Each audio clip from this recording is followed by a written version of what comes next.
Hey everybody, Drew here from Pelicars with this absolutely stunning 1992 Toyota Crown Majesta. This was the first generation of the Crown Majesta as it broke off from the Crown brand, which goes all the way back to 1955.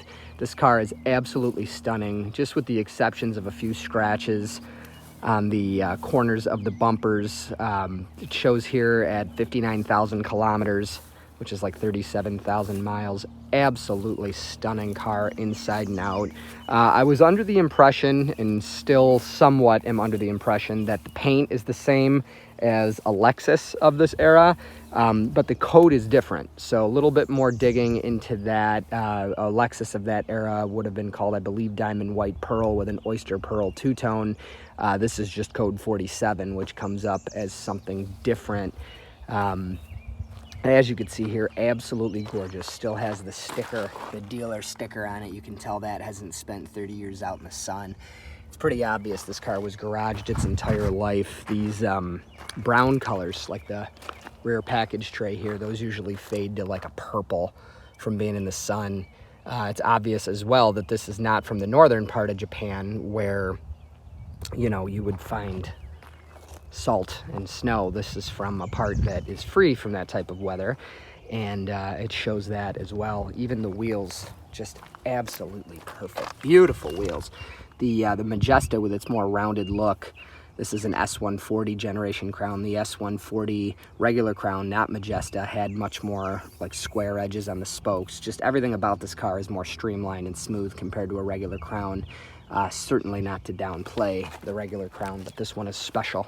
The Majesta is the highest level Toyota that was offered to the public without invitation. They had the Toyota Century, of course, but that is not a publicly available vehicle. That's by invitation, usually royalty and super executives and such. Absolutely beautiful here. This one is loaded, so it's the 2JZ 6-cylinder and the A340E automatic. It is rear-wheel drive. The only features it's missing, there was an optional V8, the 1UZ, the 4-liter.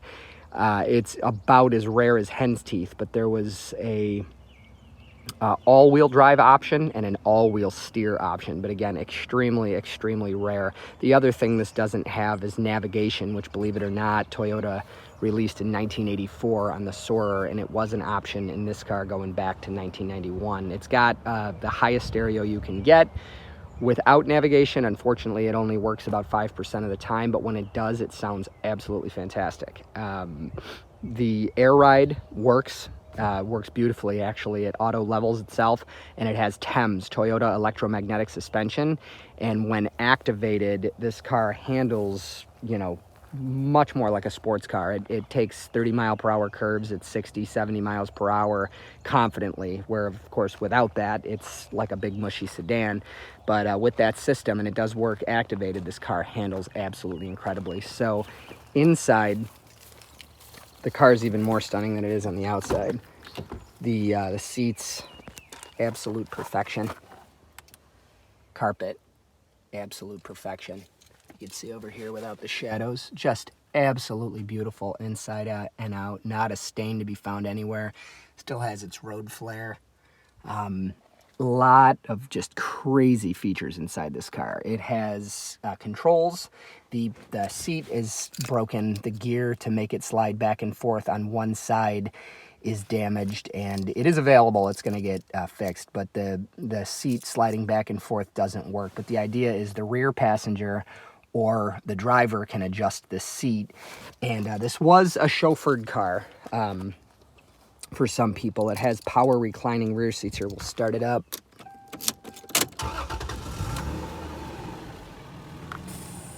You can hear the hissing. That's the air suspension adjusting to the ground it's parked on. The display in this is pretty amazing too. I do have a translation for all the things that it displays in Japanese there, because like Google Translate won't work because it's a dot matrix. So I have a card printout from the Toyota Soarer that explains what all those are. This car, some of the features it has, first of all, that key, that has integral remote unlock and lock. It's keyless entry. There's a little button there. This car does have heads-up display, and it works. You could kind of see it in the windshield right there. So just above those tall blades of grass, there is a 0 and a red triangle of death, as we've known to love from the Toyota Prius. In this case, it's just telling me the door's open and my seatbelt's not on. But the heads-up display does work. Again, the radio works about 5% of the time. Found that a Bluetooth speaker is much better than risking having this one fixed or spending $3,000 to replace it. The vehicle has tilt and telescope steering wheel with the option for automatic tilt away when you take the key out. Some of the super crazy features in this car: the rear seats power recline, and it makes quite a big difference when you're back there. The armrest folds down here, and inside are controls for the radio, the climate. This car does have a separate air conditioning unit for the back seat. The vents are here, and it unfortunately has been disabled. I see what I believe are the lines to it under the car that have been pinched and brazed, which is pretty common. Thankfully, it's probably not needed for whoever's going to buy this car, because, you know, this is going to be a driver's car, I'm sure. I'm fairly certain nobody is going to buy this to be chauffeured in. The front HVAC is an absolute marvel as well. So I'm turning that on. You can see the vents here oscillate back and forth. It's called Swing. Super popular option.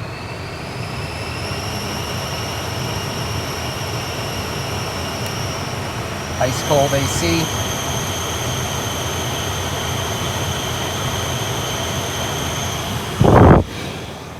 So we'll let that cool down.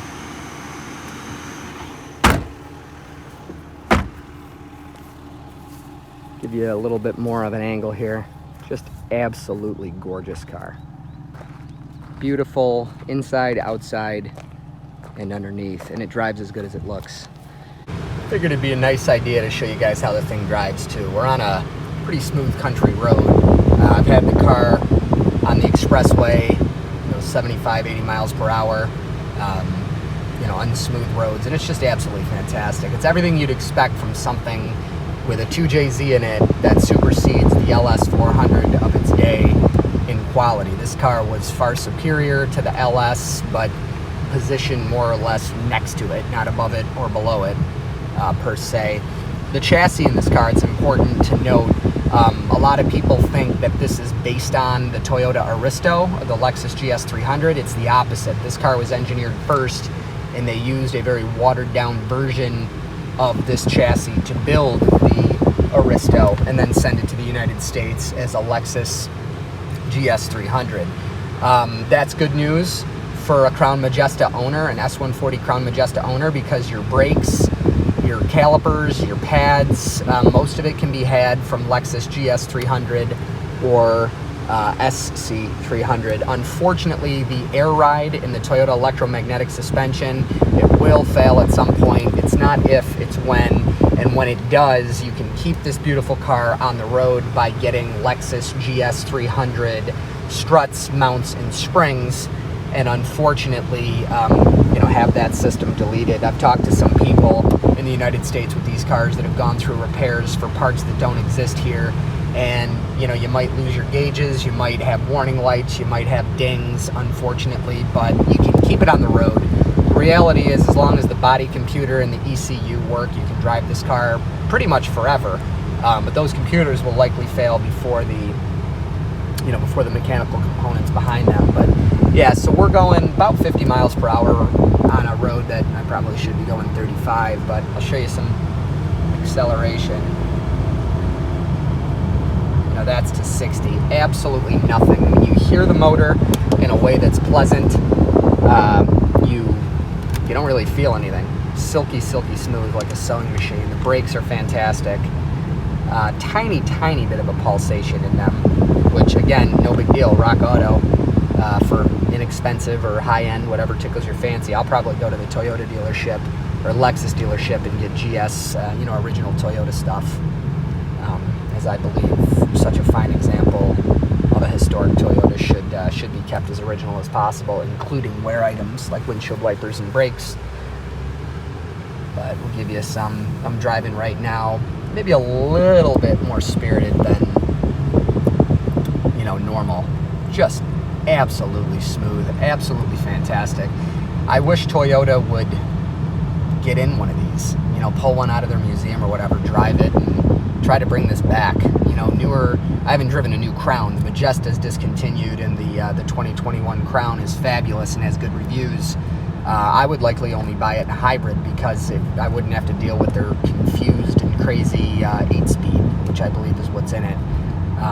You know, but this compared to even a new Lexus, they're complicated. They have stressful interiors and stiff rides and crazy transmissions. This is the absolute height of the best automobiles ever put on this planet, in my opinion. I just wish Toyota would get back to that a little bit, but hopefully this is helpful. You know, again, we can get anything you want. This car is for sale. It's priced according to its rarity and its condition. There's 8 of these in the United States we know about, and this might be the cleanest one. You know, we're perfectly content to keep it as property of the business or sell it to somebody that believes it's worth, you know, what we believe it's worth. But you know, we can get anything, and we have several in stock. So this is Drew with Pella Cars. This is a 1992 Toyota Crown Majesta. It is absolutely gorgeous. We have a bunch. At the moment this video is being shot, this is one of several Toyotas. This, a Mark II, a Crown Royal Saloon.